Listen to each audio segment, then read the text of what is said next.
Hey everyone, welcome back into a video. So, Gotham Knights. It's a game that came out last month on October 21st. Yep. So, yeah.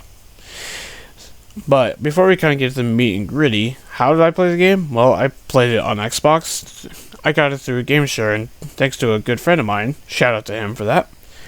But yeah, Gotham Knights though, I think it's pretty good. But before we kind of get into the meat and potatoes of this video, get into the nitty gritty, I gotta address the big elephant in the room. That 30 FPS. Yeah. Yeah, no, the 30 FPS, man. I hate 30 FPS so bad now.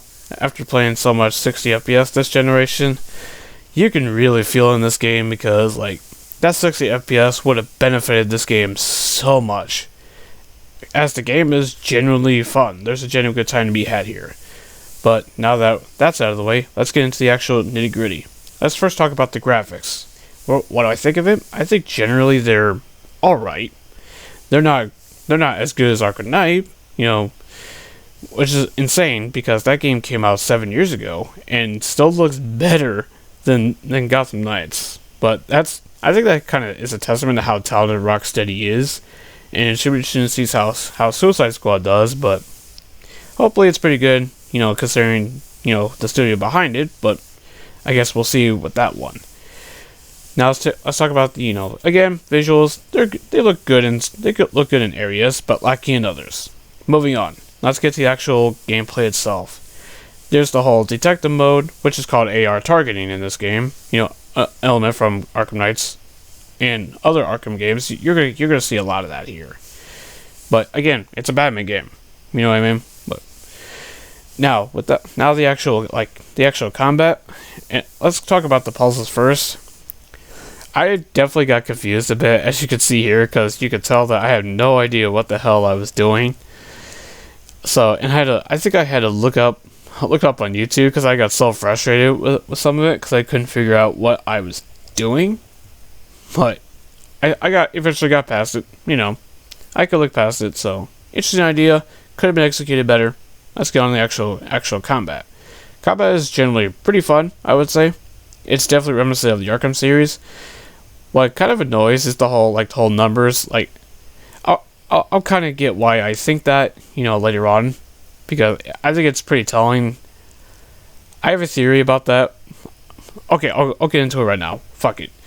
I do think that it was going to follow the Avengers formula, where it was going to be a live service game, but once WBG Montreal saw what happened with that game, I think they pivoted and steered more toward a more single-player / optional co-op experience, and it was smart, but I think they could have done more, but I don't know how to explain it, but yeah, I think they could have done more with it, But I think it was definitely smart to pivot away from the Avengers formula after how that reaction of that game.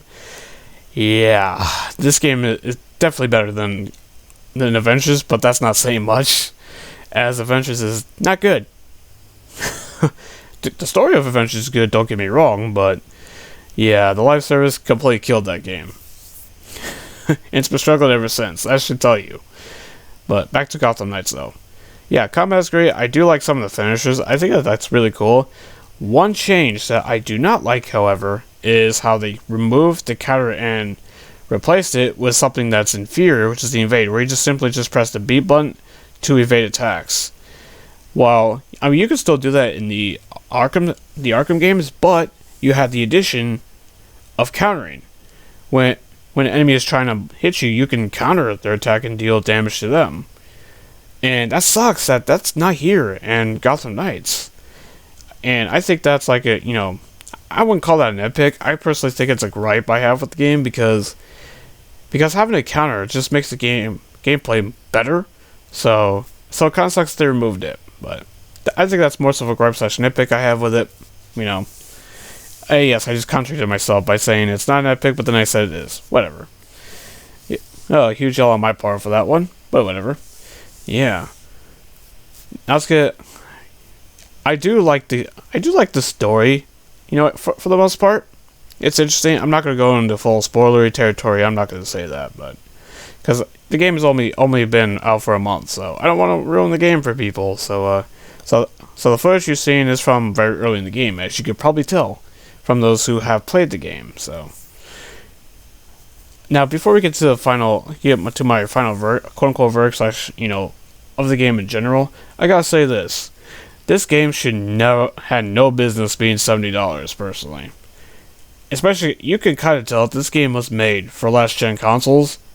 It's pretty telling in the game design of it, personally, and I think it's pretty telling that the game is 30 on the freaking Series X and PlayStation 5, because I have a gut feeling if the game would have came out for last gen as it was intended, man, I'd hate to see that frame rate. It probably would have chugged really freaking bad. Because the game is only 30, so that's pretty telling.